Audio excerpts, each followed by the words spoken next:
Hey guys, Pastor Inger here at Speaking Spirit Ministries. I want to thank you for taking the time to watch this video from our 2021 annual health fair.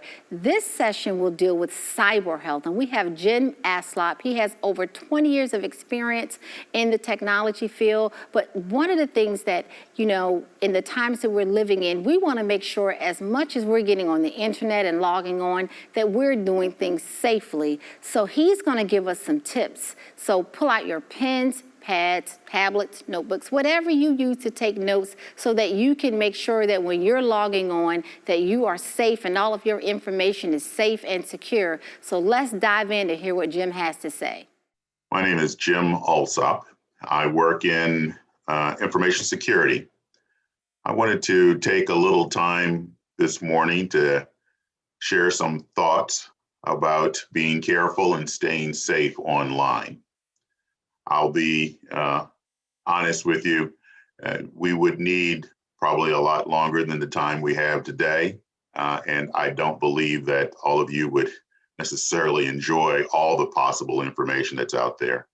But what I'd like to do today is just highlight one specific area that we all need to be careful with to stay safe online, and then to give you multiple sources that I have used on the internet in order to better protect myself and to try to stay safe online. We will definitely have time at the end for questions. I will try to leave as much time as possible for questions because I do understand that there are always specific instances, specific situations that any of us may run into, and we're looking for whatever help we can provide or we can find to understand how the best way to handle it. I will tell you up front, I'm not sure I will always have an answer for you, but I will do my best to either give you an answer or point you in the direction where you can get the answer. So let's move forward.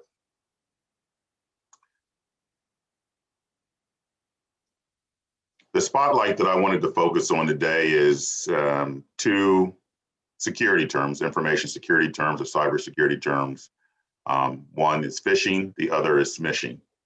Phishing, you may be familiar with. It is the practice of people who are trying to steal information from us using emails. And what they're primarily trying to do is they send us an email. They ask us to provide them, to reply and send them information, personal or financial information, or they provide a link on the internet for us to click on. And if we click on that link, it takes us to a website that has the ability to infect our equipment, whether it is a PC or a mobile phone, and then to steal information from those devices. Smishing is more directly tied to our mobile phones. The change in the term, it comes from the short message service or SMS text messages that we use.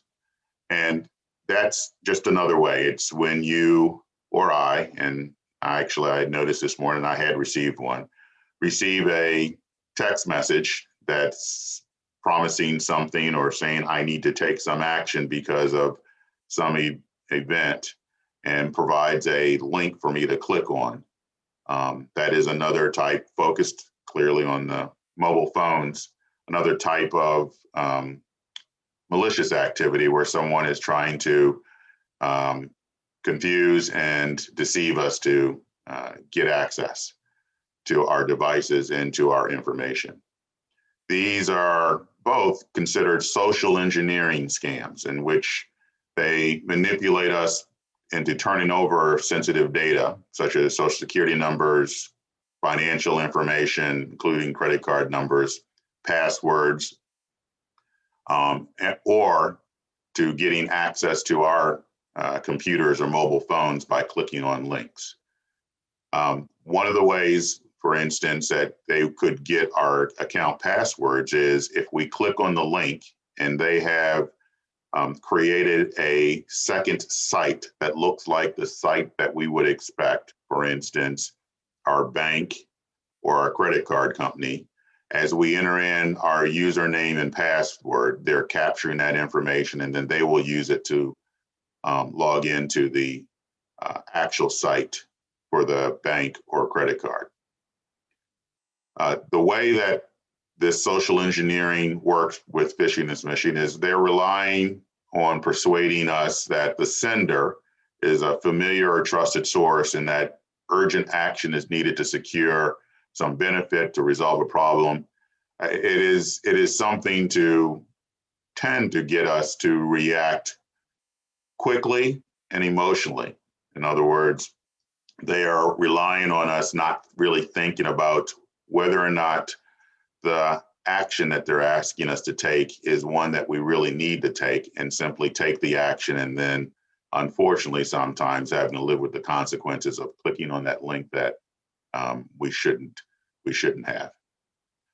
So my advice is, if you get an unexpected email or text, or it's from someone that you do not know personally, that you avoid any of the links they may have in there and that they ask you to click on.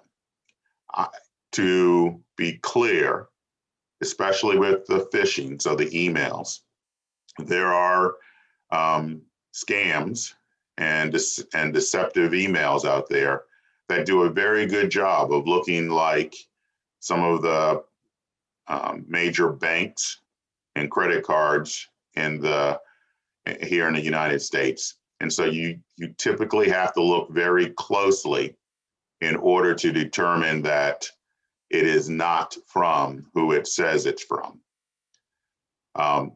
One of the ways to make sure that you are protecting your personal information when sharing it on the internet is to make sure that you're using an encrypted website when you enter your information. And that means that the website, the web address that would be typically up in the left-hand corner of your browser, is going to start with an HTTPS. And typically for browsers like Microsoft Edge, Google Chrome, and Firefox, it will have a lock up on in the address field so that you know that it is a secured website. So bottom line, in order to make sure that you don't become a victim of phishing, is don't open email from people you don't know. And if it looks familiar, but you're not sure, one of the things you can do is to hover your cursor over the link, and you'll see where that link is going to direct you to. And if it does not look like any web address that you have seen before or that you have used before, then I recommend not using that link to go there. You can always, for instance, so if you get an email where your bank says, please click on this link to log in, you don't have to click on, and you shouldn't click on that link to log in. I'd recommend opening another tab in your browser and typing in the link that you have for your bank and then logging in, rather than using any links that are in an email that you didn't expect and that you don't know where it came from.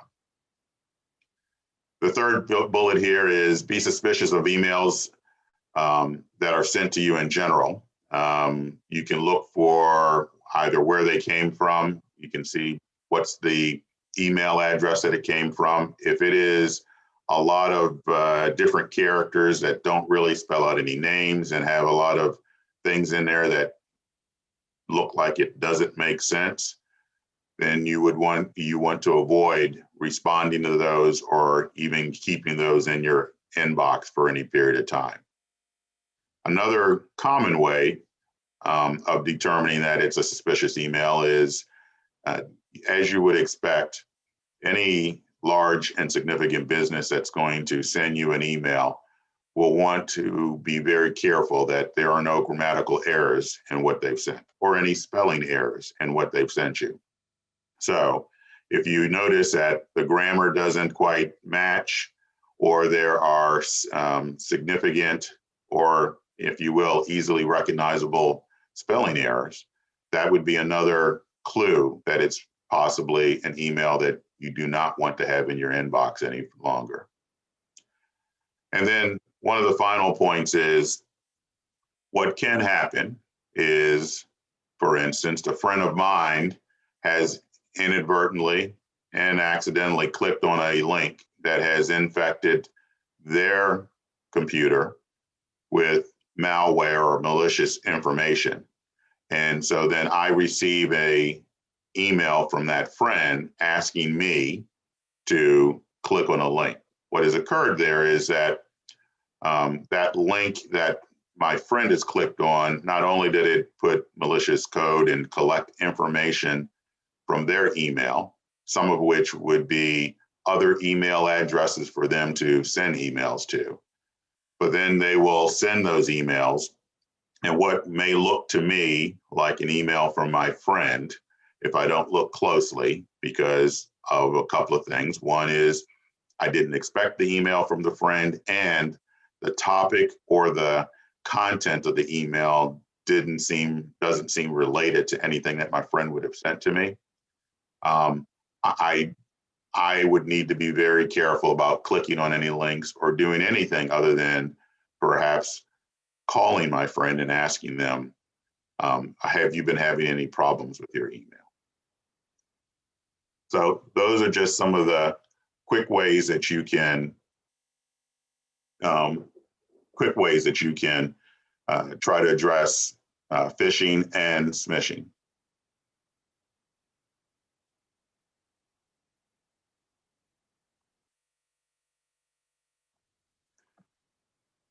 One of the primary points that I share with family and friends when they ask, clearly what I was just discussing is focused on what we do as individuals while using our personal computers and mobile devices, how we choose to use them and what we click on. But there are some foundational things that are very important.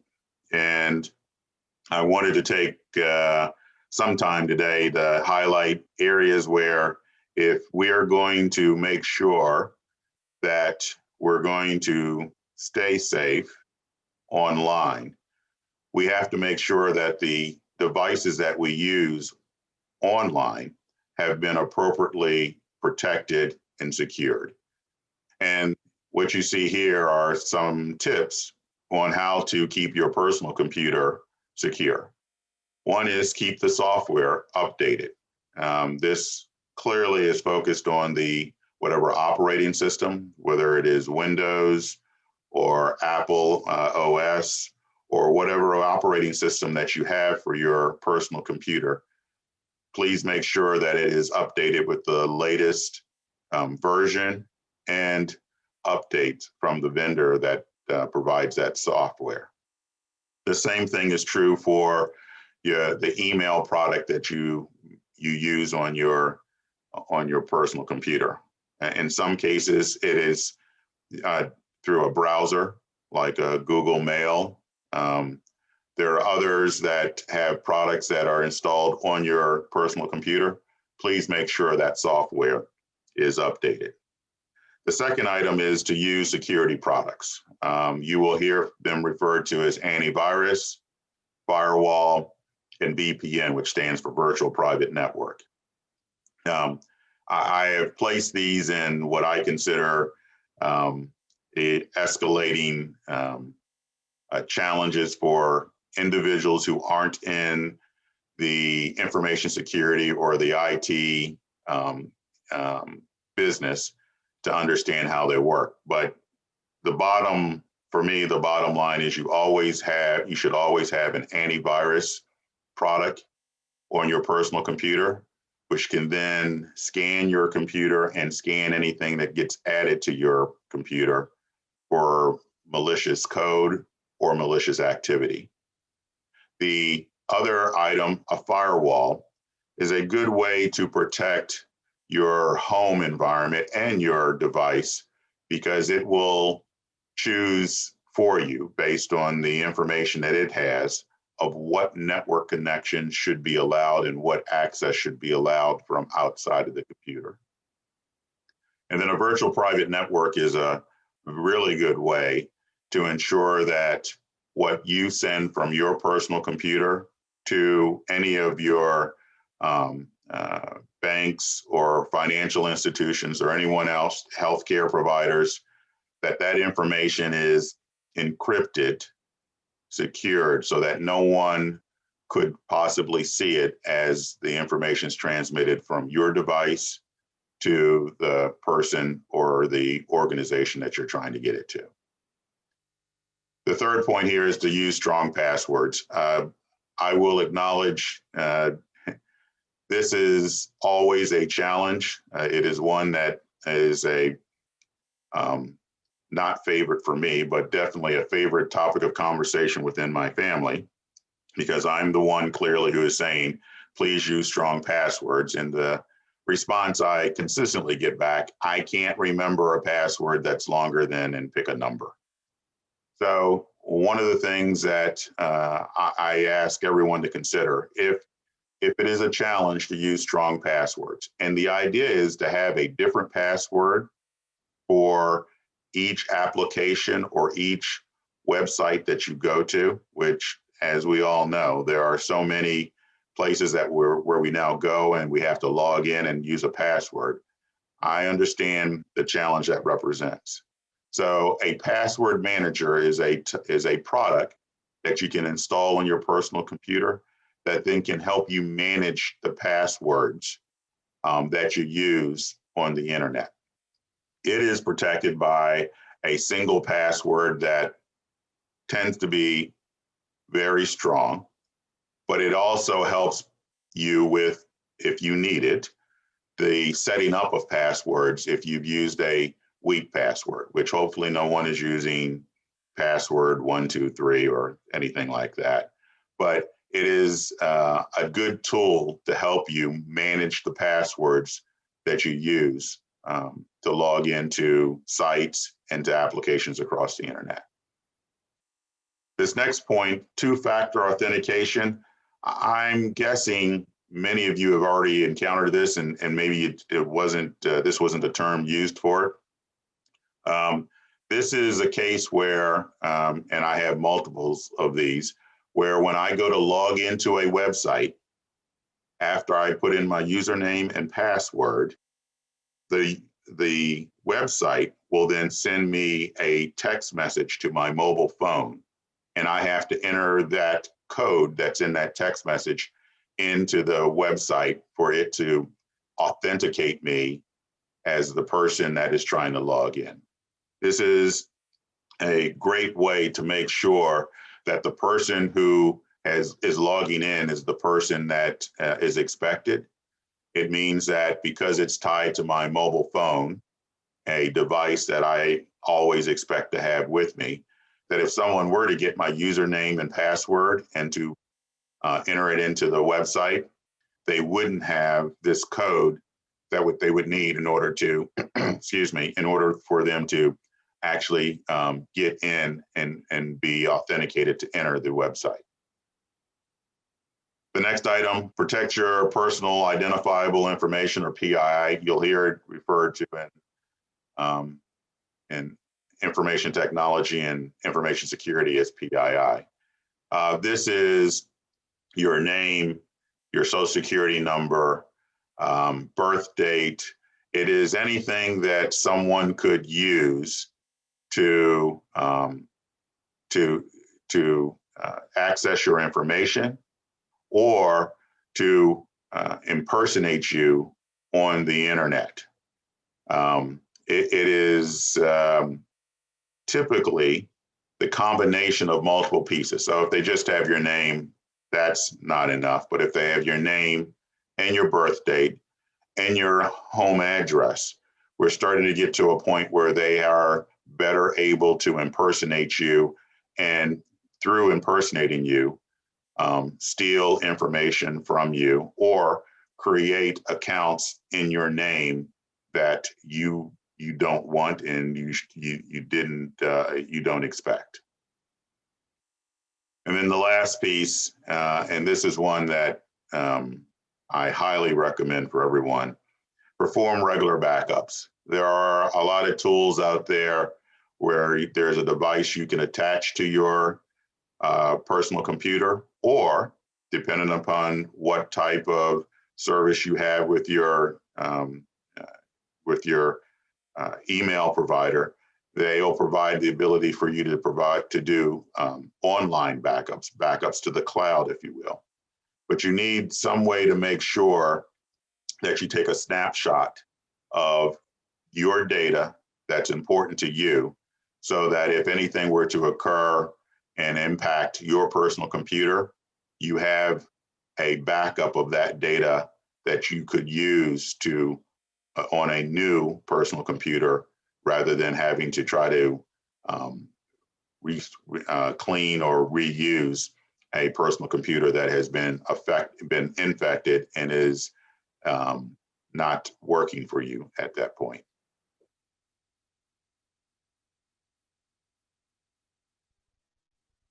And I see that there's a question. Let me answer that real quick.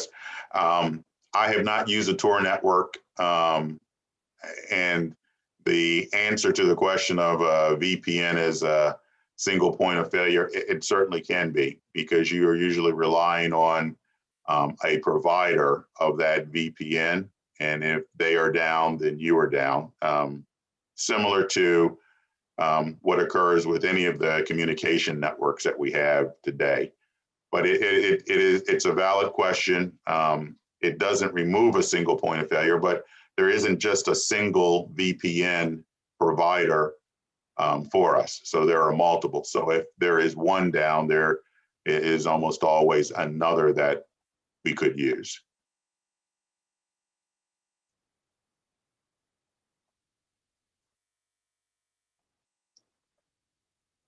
I spent most of the time speaking to what you should do with your personal computer. Please remember, you also need to secure your mobile phone. As I've pointed out to my family, we tend to use our mobile phones nowadays for just about any and all of the same types of things that we use our personal computers for. And so, again, it's important to keep the software in your mobile phone updated. It's important that you use a strong passcode for accessing your mobile phone. And in this case, most mobile phones today provide some capability for a biometric ID. So either you can use your face or your fingerprint to access the device. That is always a great way to go, because it helps you. It is a strong passcode of a sort, and it's not then something you have to remember to enter each time. If you are using apps on your mobile phone, use them from trusted sources. In my example, I only use apps from either the Apple Store or the Google Play Store. I don't, if I receive an email or I hear from someone that, hey, here's a great app, and just download it from anywhere where they have found it. If I can't find it on Google or Apple, I don't download it. And then another place to look is Microsoft. Microsoft also is one of the places I would trust for apps that I'm going to load to my mobile phone. Avoid sending PII or sensitive information by text or email. The challenge here is that text, most text, if it's the typical basic text messaging on your mobile phone, is not secured or encrypted. There are applications that provide the ability to text with friends and family that is secure and encrypted. The basic text messaging on our phones is not. And then for email, if you aren't sure that your email, that the email application you're using and the email service you're using is encrypting the information when you send an email from your mobile phone, then you would want to avoid putting any of that personal information or sensitive information, financial account information, for instance, in an email that you're sending from your mobile device. There are tools that you can and should use to prevent loss or theft. And there's actually two pieces of this.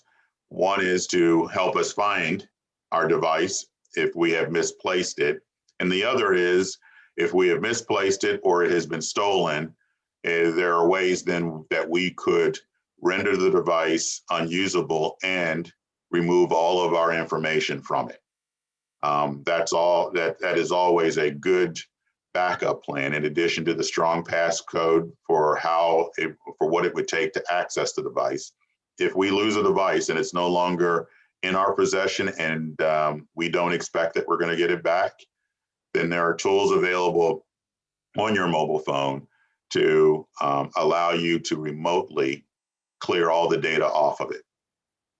And then again, as with the personal computers, remember to perform regular backups of the data. In this case, it is typically to a cloud environment. It is something that could be provided by your mobile phone provider or even provided by the email application that you use.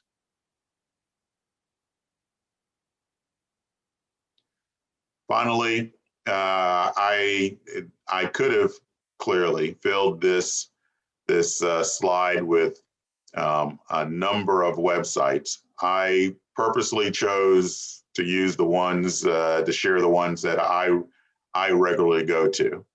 AARP does, I think, a really good job of not only helping us understand what the challenges and the threats are for us from a cybersecurity perspective, but also putting it in terms that you don't have to be someone who works in technology and works regularly with computers to understand.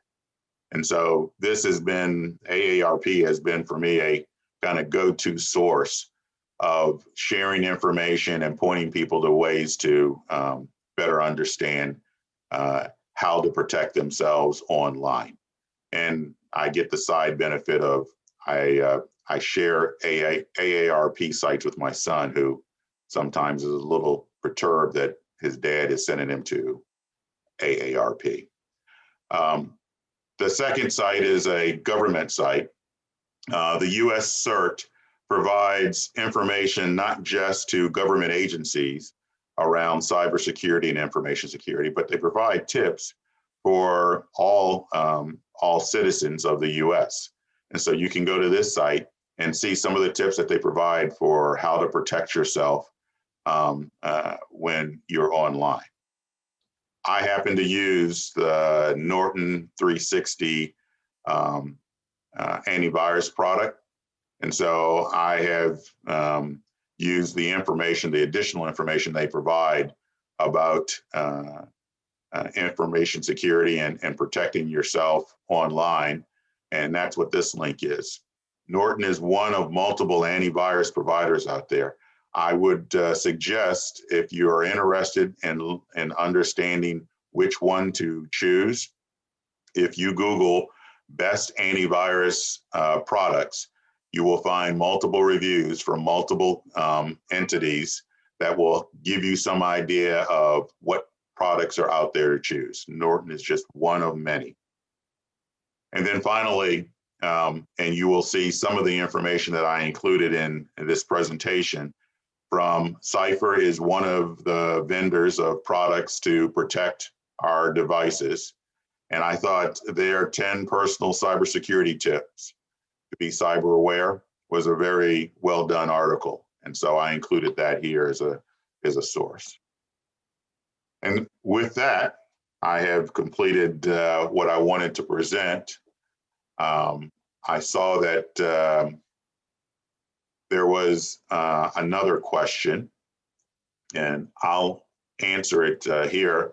The question is, I was recently made aware that my personal email was attempted to be entered from the black web. I changed my password. Should I close it down altogether? The change, by the way, first of all, changing your password is the right step and the best step.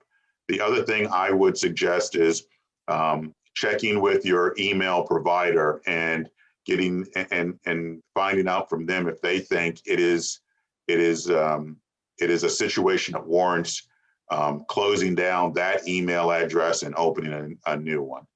Typically, the answer is the changing of the password is sufficient. But it really does depend on how much information they have gotten and whether or not the way they got it was from your device or somewhere else where once you change your password, they still have the ability to get your new password.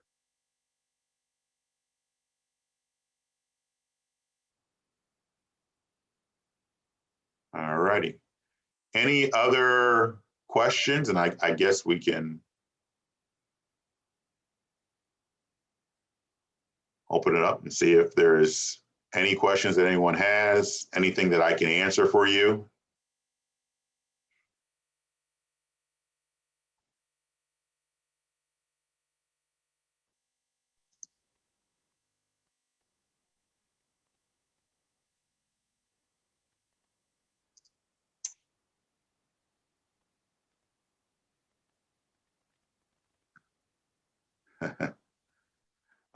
So a question has come up. How can you tell if a criminal is mining cryptocurrencies on your computer?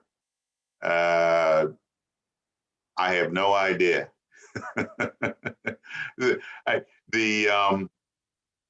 an interesting question.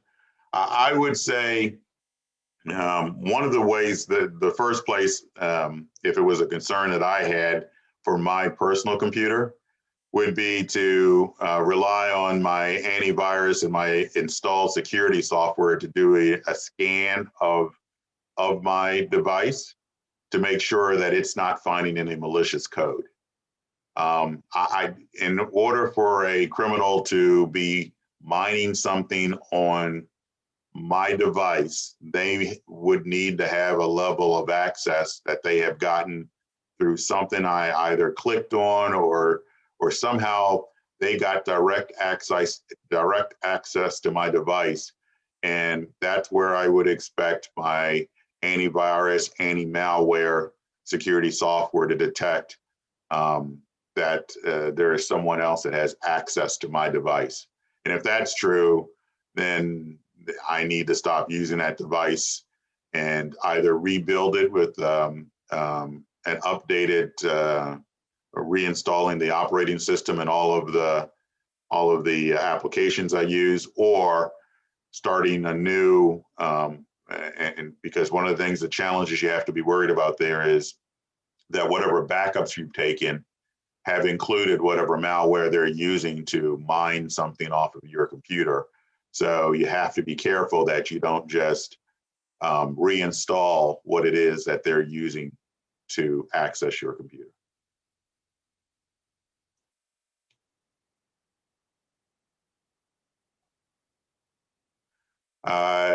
Yes. So Victoria asked the question, you mentioned deleting the item from your computer. That means not only deleting the item from your inbox, as well as emptying your trash. And that is correct. That is the best practice. Typically when we delete an email, it's just stored in a different folder. And so the possibility of you forgetting and going back and clicking on the link still exists there. The best way to make sure that it is completely gone is to not only delete it from your inbox, but to delete it from your email.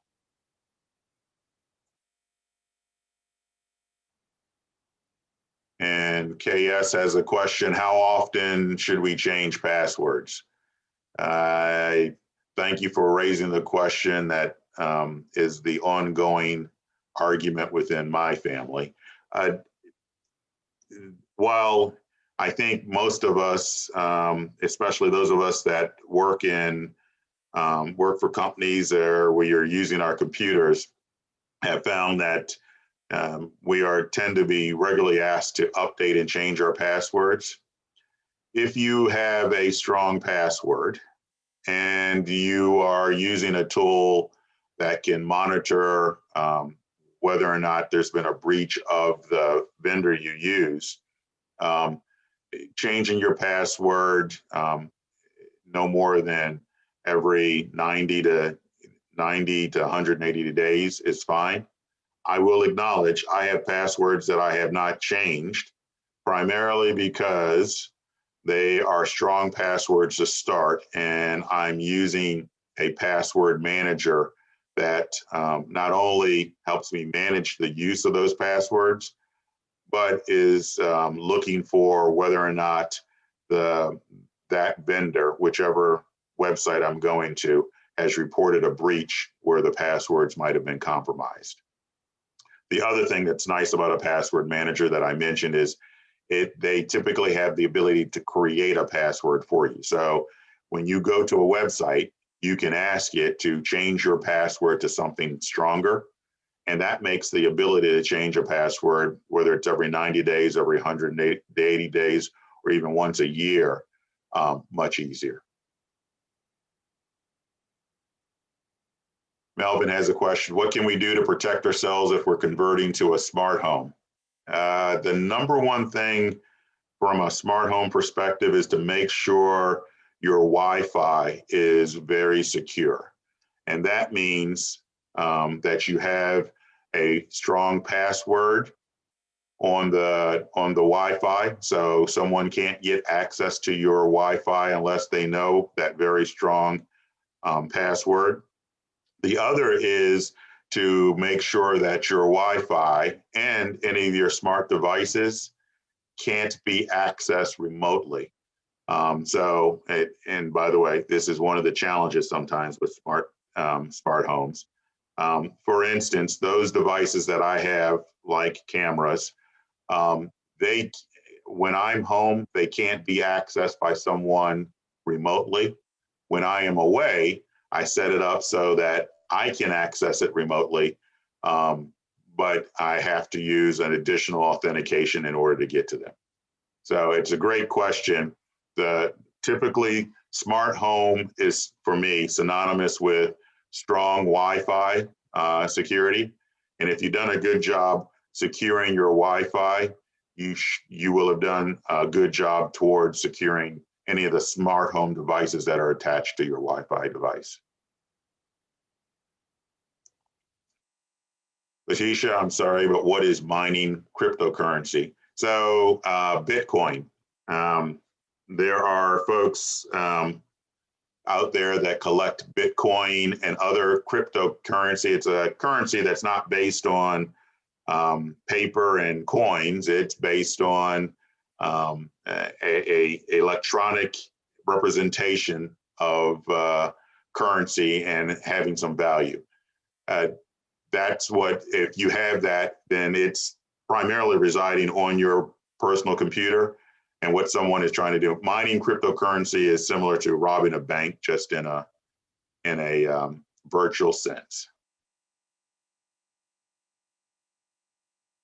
Veronica, is shopping on social media sites unwise in terms of production of financial information?